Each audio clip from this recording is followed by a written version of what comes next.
नमस्कार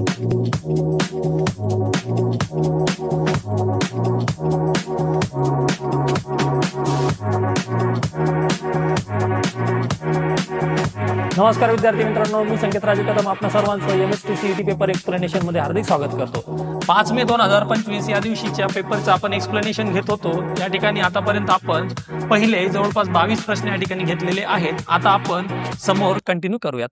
बघा, प्रश्न क्रमांक 23वा या ठिकाणी आपण घेत आहोत। हा 11th स्टँडर्डचा चॅप्टर ट्रिग्नोमेट्री मधला हा प्रश्न आहे। या ठिकाणी आपल्याला माहिती दिलेलं आहे sin alpha plus beta is equal to 1, sin alpha minus beta is equal to 1/2 आणि आपल्याला tan alpha plus 2 beta into tan 2 alpha plus beta याचं व्हॅल्यू काढायचं आहे।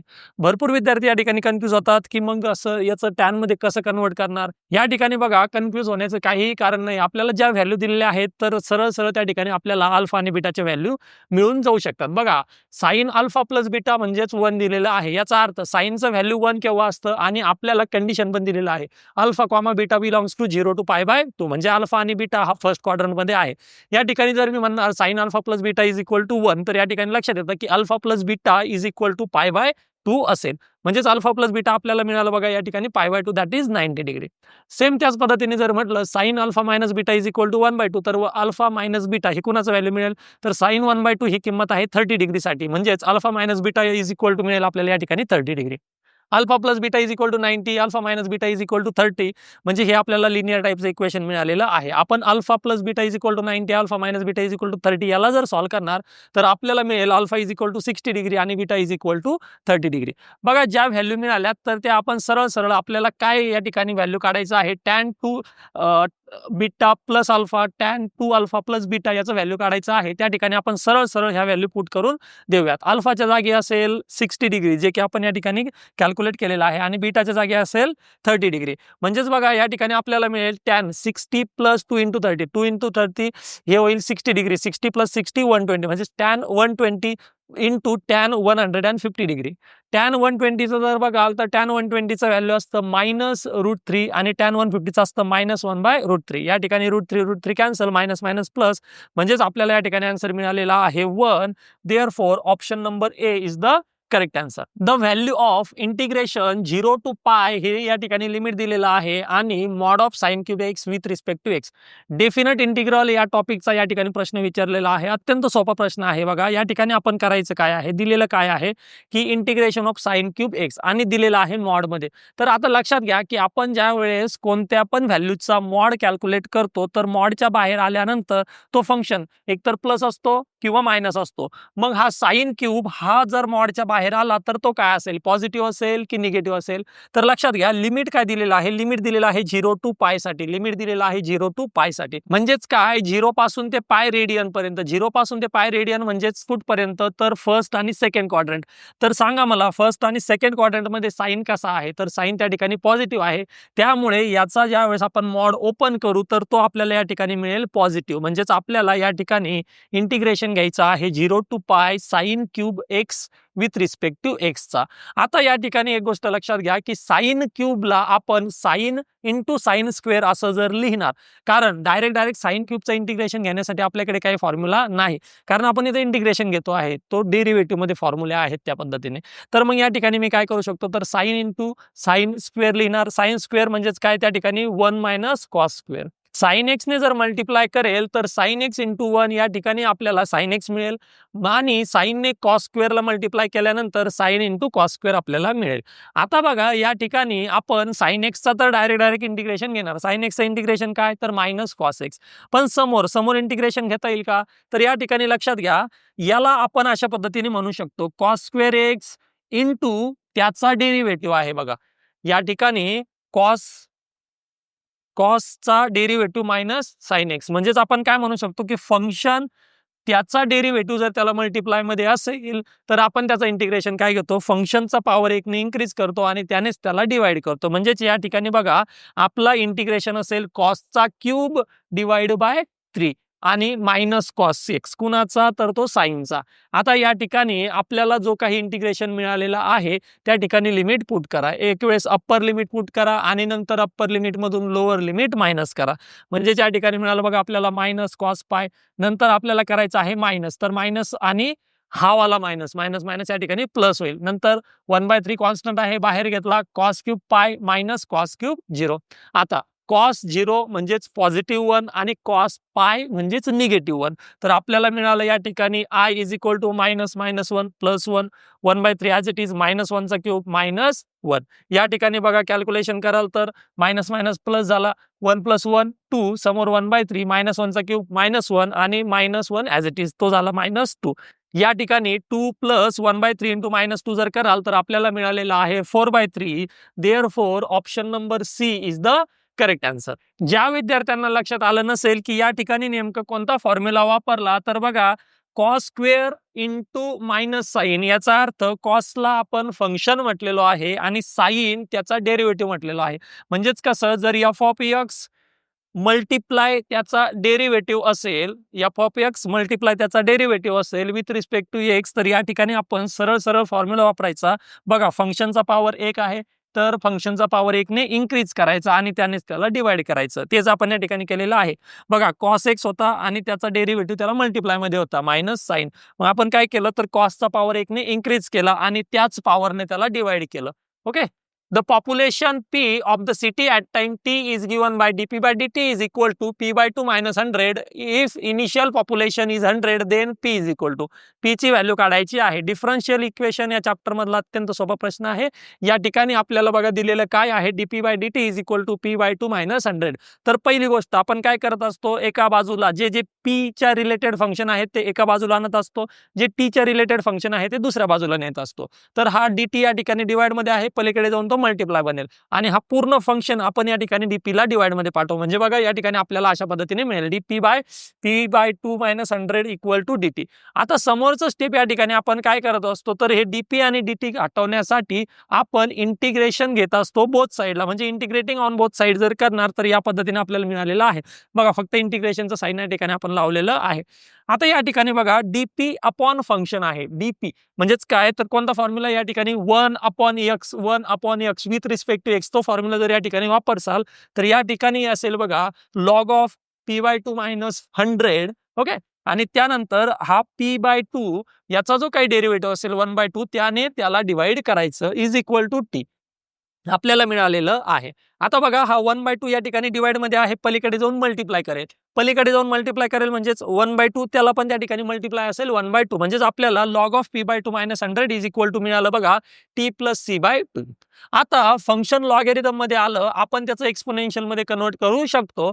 तर हा लॉगचा जो काही बेस आहे लॉगचा बेस दिलेला नाही याचा अर्थ ई बेस आहे तर ई पलीकडे त्या ठिकाणी बेस बनेल. म्हणजेच p by 2 minus 100 is equal to e to the power t plus c. या ठिकाणी जर बघसाल तर तो टी प्लस सी जो आहे तर तो या ठिकाणी काय सी म्हणजे कोण आहे कॉन्स्टंट आहे तर ईचा पॉवर कॉन्स्टंट तो आपल्याला त्या ठिकाणी कॉन्स्टंटच मिळेल. आपल्याला जी काही व्हॅल्यू मिळालेली आहे p by 2 minus 100 is equal to e to the power t by 2 into C. आता या ठिकाणी लक्षात घ्या की आपल्याकडे टीचं value at initial point initial पोझिशनला आपल्याकडे टीचं व्हॅल्यू किती असेल. इनिशियल म्हणजे सुरुवातीच्या वेळेस त्यावेळेस आपल्याकडे टीचं व्हॅल्यू 0 असतं.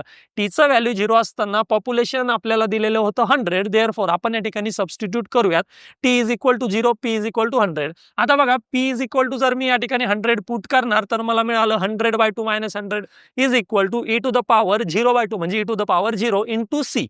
आता e टू द पॉवर 0 म्हणजेच आपल्याला मिळेल 1 into C C as it is 100 by 2 50 आणि 50 मायनस 100 कराल तर आपल्याला या ठिकाणी सीचं व्हॅल्यू मिळालेलं आहे. सीचं जे काही व्हॅल्यू मिळालं तेच आपण आपलं जे काही आपल्याला एक्सप्रेशन मिळालेलं होतं इक्वेशन मिळालेलं होतं p by 2 minus 100 is equal to e to the power t by 2 into C. त्या सीच्या जागी आपण हे व्हॅल्यू या ठिकाणी पुट करणार आहोत. सीच्या जागी जर मायनस 50 आपण सबस्टिट्यूट केलं तर या ठिकाणी आपल्याला p बाय 2 मायनस 100 पलीकडे जाऊन plus e to the power आणि सी च्या जागी मायनस 50 या 2 ने आपण जर मल्टिप्लाय करून घेणार तर p इज इक्वल टू 200 आणि 50 ला मल्टिप्लाय केल्यानंतर तो मायनस 100 बनेल. त्यामुळे आपल्याला या ठिकाणी मिळालं बघा p by 2 equal to 200 minus 100 e to the power t by 2. या ठिकाणी जर बघसाल तर option B is the correct answer. Log of X plus 1 with respect to X limit दिलेला आहे 0 to 1. डेफिनेट इंटिग्रेशन या टॉपिकचा अत्यंत सोपा प्रश्न विचारलेला आहे.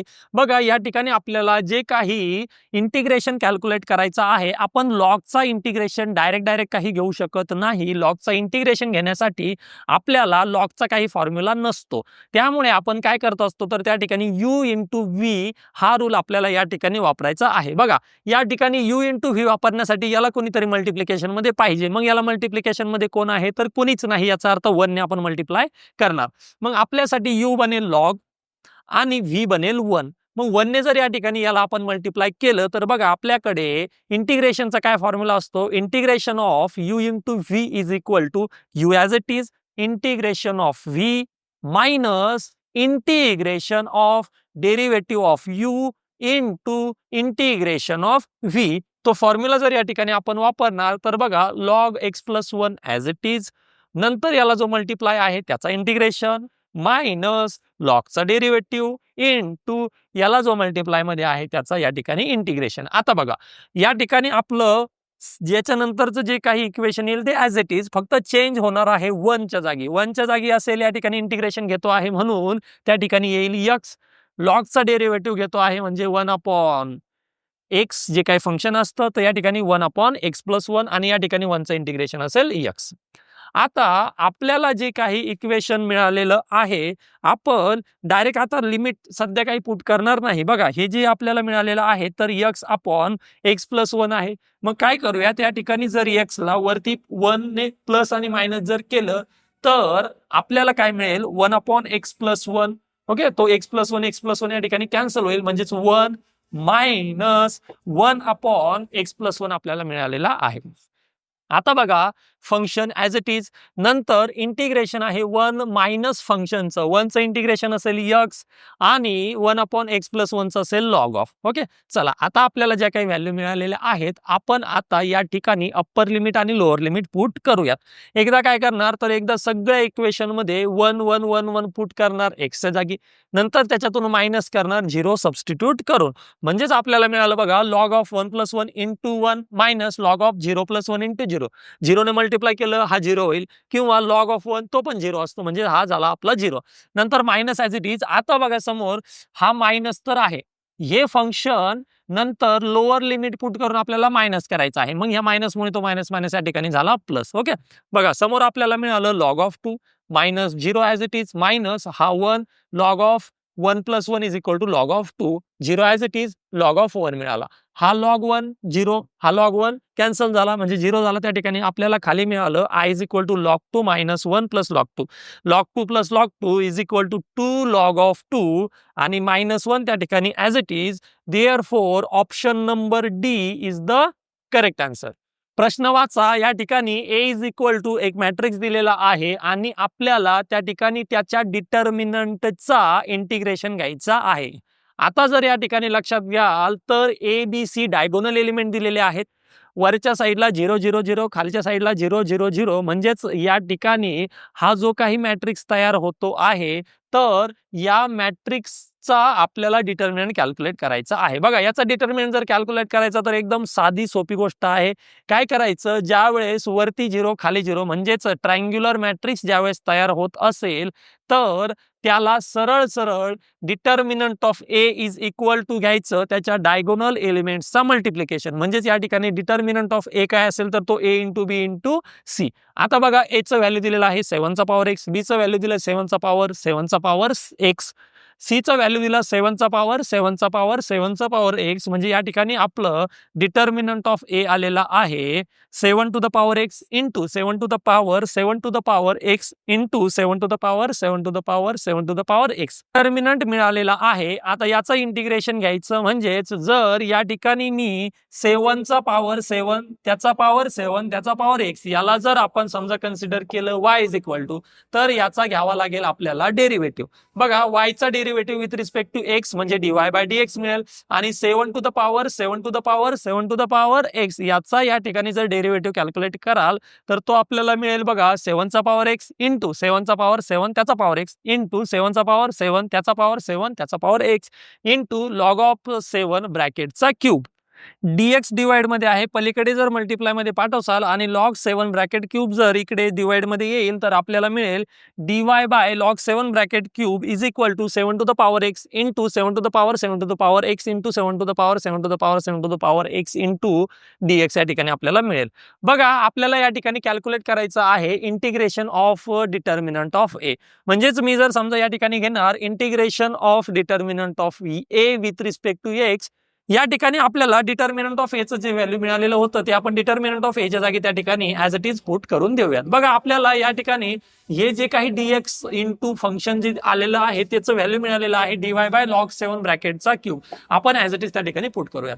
बघा जर या ठिकाणी log 7 ब्रॅकेटचा क्यूब ही जी काही व्हॅल्यू आहे तर ती कॉन्स्टंट आहे, ती ऍज इट इज असेल. आणि मग इंटिग्रेशन कुणाचा, तर इंटिग्रेशन मध्ये कुणीच नाही म्हणजे 1 आहे आणि 1 चं इंटिग्रेशन y असेल. आता y च्या जागी आपण y इज इक्वल टू जी व्हॅल्यू कन्सिडर केली होती ती जर या ठिकाणी पुट कराल तर आपल्याला मिळालं I is equal to y च्या जागी 7 to the power 7 to the power 7 to the power x as it is plus k म्हणजे या ठिकाणी आहे कॉन्स्टंट. म्हणजे जर ऑप्शन मध्ये चेक कराल तर आपल्याला मिळालाय option C is the correct answer. Integration of sin 7x upon cos 9x into cos 2x with respect to x विचारलेलं आहे.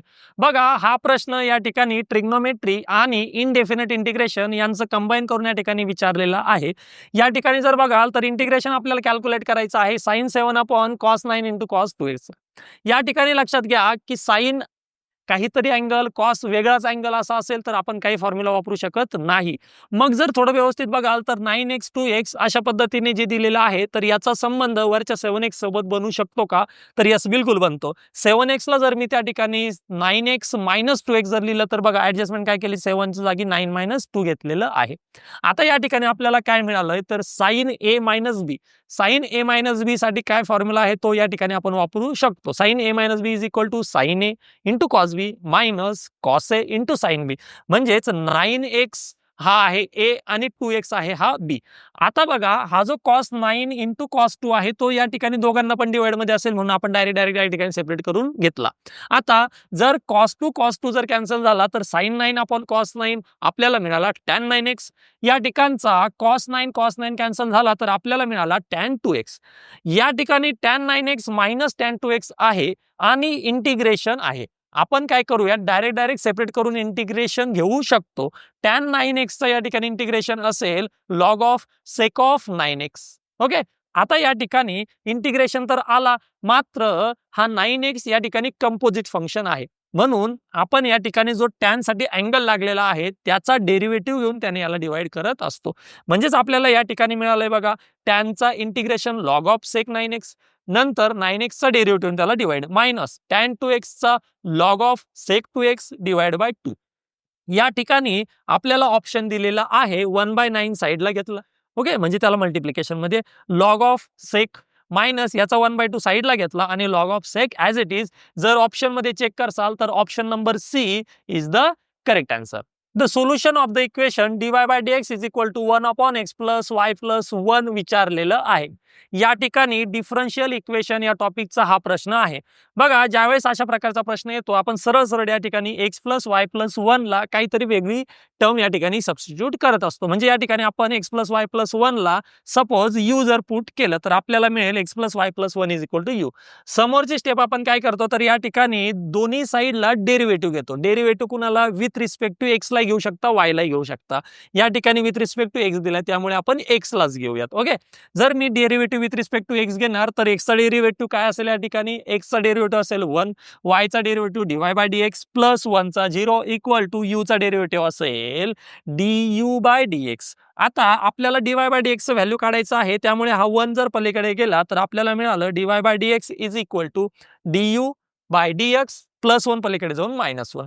ही व्हॅल्यू जर इक्वेशन 1 मध्ये सबस्टिट्यूट कराल तर dy बाय dx च्या जागी du by dx minus 1 equal to 1 upon x plus Y plus 1 च्या जागी असेल त्या ठिकाणी u. मायनस 1 पलीकडे जाऊन बनेल प्लस 1 म्हणजे त्या ठिकाणी आपल्याला du by dx is equal to मिळेल 1 प्लस 1 बाय u. दोघांचं ऍडिशन कराल तर आपल्याला मिळेल u प्लस 1 अपॉन u. आता या ठिकाणी याचं सोल्युशन काढण्यासाठी एका साईडला du आणि एका साईडला dx आपण घेत असतो. जितक्या पण u च्या टर्म्स आहेत त्या du च्या साईडला ना, जितक्या पण x च्या टर्म आहेत त्या पलीकडे न्या. u डिवाइड मध्ये आहे, इकडे येऊन न्यूमरेटरला जाईल आणि u+1 जो न्यूमरेटर मध्ये आहे तो या ठिकाणी डिनोमिनेटर मध्ये जाईल. म्हणजेच या ठिकाणी आपल्याला मिळाला u/u+1 du v is equal to dx. du एका साईडला dx एका साईडला झाल्यानंतर आपल्याला या ठिकाणी इंटिग्रेशन घ्यायचं असतं. मात्र u/u+1 याचं इंटिग्रेशन या ठिकाणी निघायला थोडं अडचण येईल. त्यासाठी आपण एक ऍडजस्टमेंट करूयात, u मध्ये +1 करू आणि -1 करू, म्हणजेच त्या ठिकाणचा 1 कॅन्सल होऊ शकतो. जर आपण +1 -1 करणार तर u+1 कॅन्सल होईल, म्हणजेच आपल्याला मिळेल 1 - 1/u+1 with respect to u is equal to dx. जर आता या ठिकाणी आपण इंटिग्रेटिंग ऑन बोथ साइड करणार तर आपल्याला दोन्ही साइडचं इंटिग्रेशन आपण या ठिकाणी घेऊ शकतो. बघा 1 चा जर इंटिग्रेशन घेणार विथ रिस्पेक्ट टू u तर तो मिळेल u -1 अपॉन फंक्शनचा integration log of function equal to या ठिकाणी dx ला कोणीच सोबत नाही, म्हणजे 1 चा इंटिग्रेशन त्या ठिकाणी x असेल प्लस कॉन्स्टंट. आता जर बघाल तर आपल्याकडे u हा इक्वेशन मध्ये नव्हता, आपण u हा x + y + 1 च्या जागी घेतलेला आहे. त्यामुळे u च्या जागी आपण परत त्याची व्हॅल्यू या ठिकाणी पुट करून देऊयात.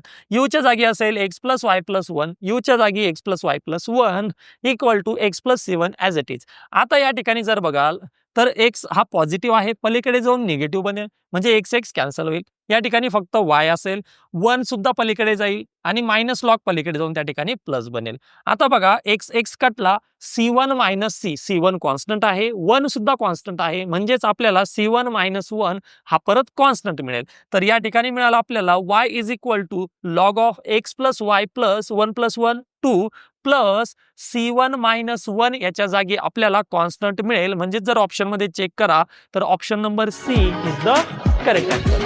आतापर्यंत घेतलेल्या न्यूमेरिकल्स मध्ये काही डाऊट्स असतील, काही अडचणी असतील तर नक्कीच कमेंट बॉक्स मध्ये सांगा. तुमच्या अडचणी सोडवण्याचा आम्ही पुरेपूर प्रयत्न करू. Thank you for watching. See you in the next session.